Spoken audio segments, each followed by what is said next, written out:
Hey guys, what's up everybody? Welcome or welcome back again to another video tutorial from the Apex Predator Billiards Club. My name is Apex Selenio, a semi-professional pool player and pool instructor all the way from the Caribbean country of Jamaica. And in today's video, we're going to be breaking 2 racks of 9 ball, and we're going to be discussing some pointers, tips, lessons that you can take from this practice session that I had. Maybe you can use the lessons and add it to your game to improve your game and to get better. Of course, these videos are made with the purpose of educating my viewers and also educating myself based on mistakes made in the past. So we're gonna just jump right into the rack here by analyzing what went wrong, what went right, and how we can improve our game. So let's start off with the break shot here and see how this goes. So I'm just taking off there with a very nice solid break. A ball went into the 2 corner pockets that are on the right. Very good break shot, very good spread on the ball here.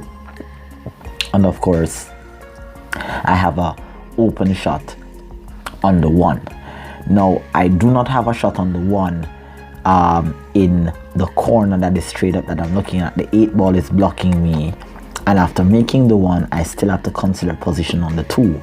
Now, the 2 ball, as you can see right there, is underneath the 3. And so I have a very small area in which I can get to that 2 ball. That 2 ball only has 1 available pocket based on where the cue ball is at the moment. So what I'm looking at here is just kind of making the 1 ball into the side and somewhat using the tangent line, as you can see there, to just kind of get into that area right there to get a shot on the 2. Now, this 1 ball here is a tough shot to be made in the side. It is quite thin, and I'm using center ball, center or maybe a little bit of stun. So this cue ball might get away from me a little bit, and this is what I recognize after playing the shot.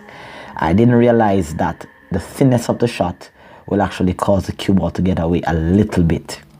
And so the cue ball took the path that I wanted it to take. However, because of the thinness, the cue ball had a lot of energy left on it, so it assisted the cue ball in getting away from me, and so it got away from the positional zone there. And so that's one of the lessons that I learned. I learned that when you're making a shot, depending on the thickness or the thinness of the cut, that will kind of determine how much movement the cue ball will have after depositing the ball into the pocket. So my cue ball get away from my positional zone, automatically messing up my run out here. But at the end of the day, a lesson was learned, and so we add that to our game to improve. I did have to go after a bank shot there. Obviously my table has a worn cloth, it's old. However, I've made many banks on this table, so that missed shot there was very, very unfortunate. But nevertheless, still we are still in prime position here to actually try to create a new run out. So the 2 ball was left into the jaws of the pocket here, giving me a shot on it. I played the 2 into the corner, coming around a couple of rails to get shot on the 3. Now I'm on the 3 here, just driving that 3 into the corner pocket, entering in between the 8 and the 7 here to come back near to the middle of the table. Now I only have 4 balls left on the table, and this is obviously, or it should be, a run out at the level that I am at. But I want you to pay attention also to just the way how I'm playing the position on the shot.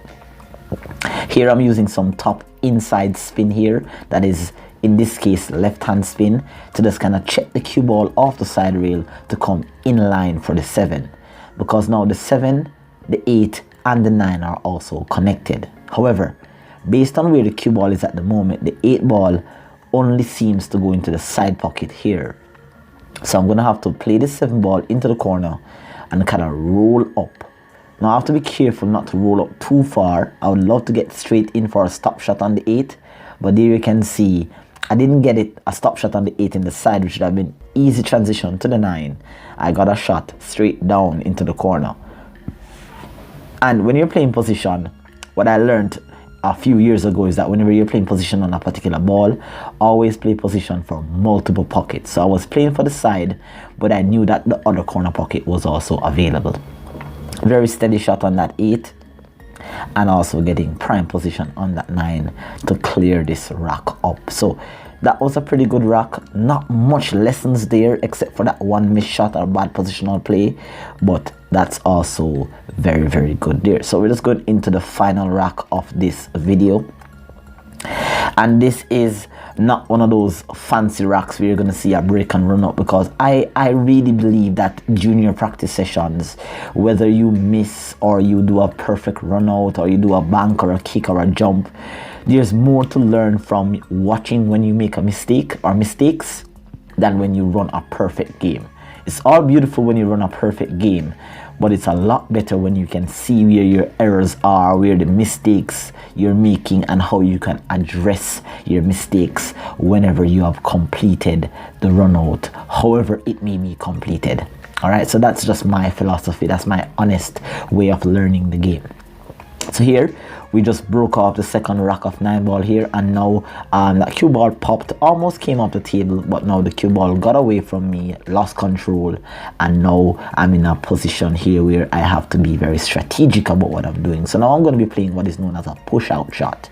And a push out shot, as I've explained in many of my other tutorial videos, is a strategic shot that the professional use in the game of 9 ball whenever they're hidden from a particular ball and they need to try to create a shot, an advantageous shot maybe for themselves, an advantageous defensive shot for themselves, whilst giving the opponent an option to either accept or decline such shot. So what I've done here is that played a push out on myself, right, just trying to create a 2 rail. I was actually trying to get in behind the 5 and carrying the 1 ball all the way down to the end rail. But there again, another lesson I learned there, that I left the cue ball a bit too close to the rail, and the thinness of that shot wouldn't have allowed me to get behind the 5 unless I really put a whole load of spin on that cue ball there. So unfortunately I kind of sold out here. Now I'm going to play a really good shot here, cutting the 1, 2 rails, 3 rails, and beautifully coming into the line of the 2 and bumping that 2 into prime position. So that was an excellent positional play there, and excellent execution of the shot. Now the 3 ball is all the way down to the end rail here, and I'm kind of straight in on the 2. I have a little bit of angle, but I can still navigate and just kind of get this 2 ball down there. So I'm going to perhaps just use a bit of stun follow here. Let's kind of stun through and run the cue ball all the way down to get onto the right side of the 3. But unfortunately, again, just a little bit too much power and a bit too jerky in my stroke, hence me bubbling that ball into that 4-inch corner pocket there. Again, stretching. That was definitely moving too fast, moving too quick. I was a little bit annoyed with myself for missing that 2, and so I didn't get a chance to really, well, I didn't actually took the time out to settle down to get onto that 2, so I missed it, and now I have to create a run out here. So easy 2 ball there, pocketing, getting position on the 3. It's going to be using a bit of low right spin here, that's drawing off the 3 back into prime position for the 4.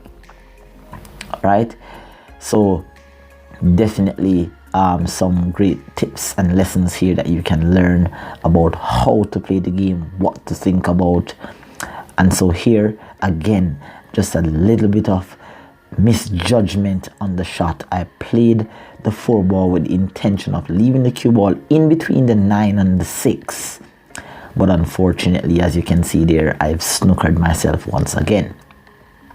So as I'm about to play this kick shot and play safe, guys, I hope that you're enjoying the content. I hope that you're learning from me, because as I've always said in previous tutorials, I am definitely learning from myself. Very good kick there after an unfortunate snooker, but I've left the 5 ball open, and therefore I should be able to now clear this rock. Let's see how it goes. But guys, if this is the first time here on my channel, of course right now I would love for you to just help me out by smashing that subscribe button below, like the video, share, and comment in the comment section about what you think about my progress.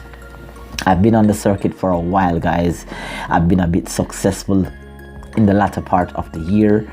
I've won 1 tournament, I've placed second in 2 of them. I've come 4th in another one. So it has been a really good month and a half for me. It has been really successful. The work that I've put in for the past 8 months, committed myself to playing the game of 9 ball, literally got me to this level. So I'm just going to continue to improve and build my game, and I hope that you guys enjoy the content that I'm putting out there. Please like, share and subscribe to the channel and watch my progress as I continue to develop as a player. Do take care until next time. Apex Elenia signing out, saying goodbye. All right, bye bye.